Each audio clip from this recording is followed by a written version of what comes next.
বিগত বেশ কিছু ভিডিওতেই অনেক আপু ভাইয়েরা আমাকে জিজ্ঞাসা করেছিলেন, আপু তুমি এত ফ্রোজেন জিনিসপত্র কিভাবে বাংলাদেশ থেকে বিদেশে নিয়ে যাবা।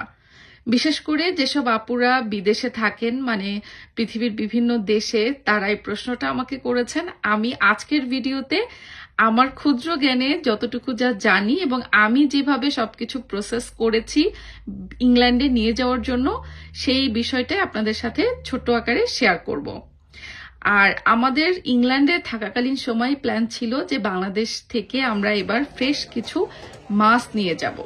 তো সেই উদ্দেশ্যেই কিন্তু আমরা বাংলাদেশে আসার আগেই আব্বু আম্মু বেশ কিছু মাছ রেডি করে রেখেছিল। যখন যখন আমি যেটা যা বলেছি যে এটা আমার খেতে ইচ্ছা করে সেগুলো। আর আপনাদের ভাইয়া এবং আমার ভাই ওরা আব্দুল্লাহপুর যে বড় মাছের বাজারটা আছে সেখানে গিয়েছিল একদম সকালবেলা করে, যাতে ফ্রেশ মাছ পাই। আর ফ্রেশ মাছটা কিন্তু বাছাই করে নেওয়াটা খুব জরুরি, যেহেতু আপনি এই মাছটাকে ফ্রোজেন করে এক দেশ থেকে আরেক দেশে নিয়ে যাবেন, হয়তোবা বেশ অনেকদিন ধরে এটাকে সংরক্ষণ করে খাবেনও।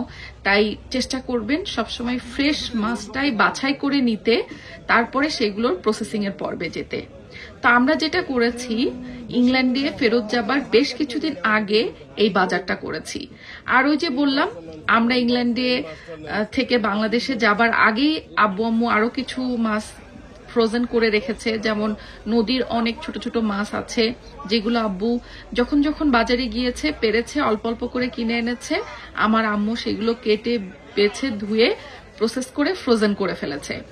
আর আমরা ইংল্যান্ডে ব্যাক করার বেশ কিছুদিন আগে আরো কিছু মাছের বাজার করা হয়েছে একবারে, যেমন বড় রুই, তারপরে বোয়াল, চিতল, তারপরে শিং, এরকম আরো যে মাছগুলো মোট কথা আপনার খেতে পছন্দ করে আপনি সেগুলোই কিন্তু একটু ফ্রেশ দেখে কিনে সেগুলো ভালো করে কেটে বেছে এবার প্রসেস করার পালা। তো আমরা যেটা করেছি সেটা হচ্ছে বাজার থেকে একবারে বেশি মাছ কিনে নিয়ে, এবং সেই মাছগুলো আমরা যেভাবে নিয়ে যাব ইংল্যান্ডে সেটার জন্য এই যে কর্কশিটের বক্সগুলো দেখছেন, এই বক্সগুলো আমরা মাছের আড়ত থেকেই কিনে এনেছি। তো মাছের আড়ত থেকে কর্কশিটের যে যতগুলো বক্স আমাদের প্রয়োজন আছে, মানে যত কেজি মাছ আমরা নিয়ে যাব সেরকম, মানে 3টা না 4টা জানি কর্কশিটের বড় বড় বক্স কিনে আনা হয়েছিল। আর এবার হচ্ছে বাসায় আমাদের মেয়েদের কাজ মাছগুলোকে প্রসেস করা। এই বড় মাছগুলো যেহেতু বাজার থেকেই কাটায় আনা হয়েছে, কিন্তু মাছগুলোকে তো ভালো করে ধুয়ে পরিষ্কার করে এবং সেগুলোকে পানি শুকিয়ে প্যাকেট করতে হবে। মাছের গায়ে যদি পানি থাকে সেই মাছ আপনি ঠিকঠাক মতো প্যাকেট করতে পারবেন না, ঠিকঠাক মতো ফ্রোজেন করতেও পারবেন না।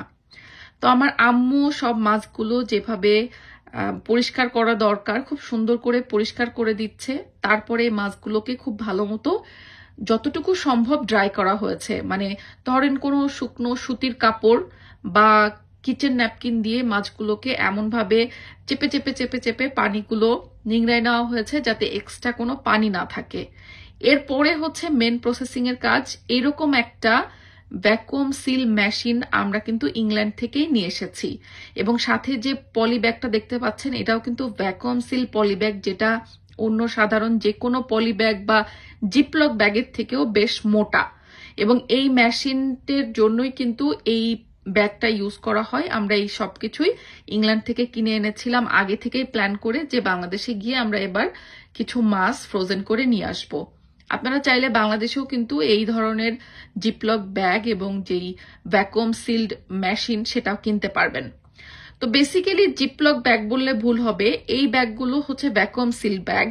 জিপলক ব্যাগ ইউজ করলে যে প্রবলেমটা হয় সেটা আমি বলি, সেটা হচ্ছে জিপলক ব্যাগ আপনি যতই ব্যাগের মুখটা খুব সুন্দর করে জিপ করে দেন না কেন, এটা যেহেতু একসাথে অনেক কিছু ফ্রোজেন হবে, তো আবার এই জিনিসটা এক দেশ থেকে আরেক দেশে নিয়ে যাবেন, ওই জিপলক ব্যাগের যেই মুখটা থাকে এটা কোনো না কোনো সময় খুলেই যায়, ওটা তো আর ভ্যাকুয়াম সিল্ড থাকে না। এই জন্য এরকম ভ্যাকুয়াম সিল্ড করে যদি নিয়ে যান তাহলে এটা একদম ইনটেক্ট থাকে।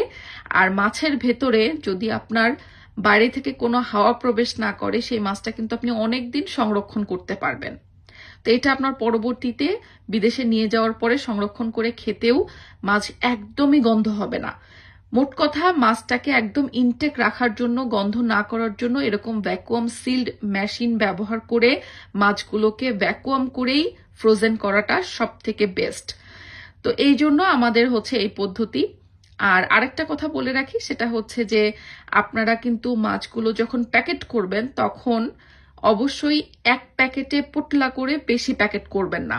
এতে করে হবে কি, আপনি যখন বিদেশে এটাকে নিয়ে যাবেন, হয়তো সেখানে যতজন মানুষ আপনার, একবারে অত রান্না করবেন না, ওটাকে পানি দিয়ে আপনি ডিফ্রস্ট করবেন, আবার সেটাকে অল্প রান্না করে আরো অল্প ফ্রোজেন করে ফেলবেন। তো এভাবে মাছের টেম্পারটা নষ্ট হয়ে যায়, মাছের গুণাগুণ থেকে শুরু করে মাছের সবকিছুই নষ্ট হয়ে যাবে। তো সেক্ষেত্রে যেটা করবেন, আমরা এরকম ছোট ছোট প্যাকেট করছি, এক প্যাকেট একবার বের করে যতটুকু রান্না করব সেই অনুযায়ী যাতে আমাদের কমপ্লিট হয়ে যায়। এবং ছোট ছোট প্যাকেট করে আমি আবার প্যাকেটের গায়ের উপরে লিখেও দিচ্ছি যে কোনটা কি মাছ, কারণ মাছের সাইজ আসলে বড় মাছের কাটার পরে একই রকম লাগে দেখতে, তারপরে ফ্রোজেন হয়ে গেলে আবার বড় মাছগুলো বিশেষ করে চেনাও কষ্ট হতে পারে। এই জন্য আমি ছোট ছোট প্যাকেট করেছি। প্রথমত যেই টুকু পরিমাণে আমার লাগবে একবারে রান্না করতে, অতটুকু করেই এক প্যাকেট, যাতে এক প্যাকেট করে আমি বের করতে পারি এবং পুরোটাই রান্না করে ফেলবো। এবং সেটার উপরে নামও লিখে নিয়েছি যে কোনটা রুই, কোনটা কাতলা, কোনটা বোয়াল, সবকিছু এরকম একটা একটা করে লিখে নাও। আর এবার হচ্ছে অন্যান্য ছোট মাছগুলো আমি সেরকমই ছোট ছোট প্যাকেট করেছি, যতটুকু এক একবারে রান্না করব। আর এই মাছগুলো কিন্তু বাজার থেকে কিনে আনার পরে বেশি সময় বাইরে রাখা যাবে না, খুব দ্রুত এগুলাকে ধুয়ে প্রসেস করে পানিটা শুকিয়ে তারপরে এরকম ভ্যাকুয়াম সিল্ড ব্যাগ করে ফেলেছি এবং এটাকে ডিপ ফ্রিজে বা চেস্টার ফ্রিজ, যেটা আর কি ফ্রোজেন হয়, সেই ফ্রিজে রেখে দিয়েছি। চেষ্টা করবেন যেদিন আপনার ফ্লাইট থাকবে তার বেশ কিছুদিন আগে মাছগুলোকে কেনার, কারণ আপনি যদি ইনস্ট্যান্ট একদিন দুই দিন আগে কেনেন, বেশি পরিমাণে মাছ ফ্রোজেন করতে গেলে একটু সময় লাগে। অনেক সময় দেখবেন যে ফ্রিজে নিচের দিকের জিনিসগুলো ঠিকমতো ফ্রোজেন হয় না। বাট আপনি যদি বেশ কিছুদিন আগে এই মাছগুলো কিনে প্রসেস করে বিদেশে নিয়ে যাওয়ার জন্য ফ্রোজেন করতে দিয়ে দেন, তাহলে খুব ভালো মতো এটা বরফ হয়ে যাবে। যত বেশি ভালো মতো বরফ হবে তত এটা আপনার নিয়ে যাওয়ার জন্য সুবিধা হবে। এবার আমি যেটা বলছিলাম যে কর্কশিটের বক্সটা হচ্ছে বিদেশে যে কোনো ফ্রোজেন জিনিস নিয়ে যাওয়ার জন্য বেস্ট। আপনি যদি লাগেজে করে এটাকে মোড়ায় কাপড় চুপড় দিয়ে পেপার দিয়ে যতই নিয়ে যান না কেন, ফ্লাইট যদি একটু ডিলে থাকে বা একটু লেন্দি ফ্লাইট হয়, তাহলে দেখবেন যে একটু ঘেমে ঘেমে ওঠে, মানে ফ্রোজেন জিনিসগুলো একটু বরফটা ছেড়ে ছেড়ে যায়। সেক্ষেত্রে কিন্তু মাছের টেম্পারটা বা টেস্টটাও নষ্ট হতে থাকে। তো এর জন্য সব থেকে বেস্ট ওয়ে হচ্ছে আপনার এয়ারলাইন্স কোনো বক্স অ্যালাউ করে কিনা এটা জেনে নিবেন আগে থেকে, এবং জেনে নিয়ে সেই অনুযায়ী কর্কশিটের বক্স কিনে কর্কশিটের বক্সে মাছগুলোকে ফ্রোজেন করে নিয়ে যাবেন নিশ্চিন্তে।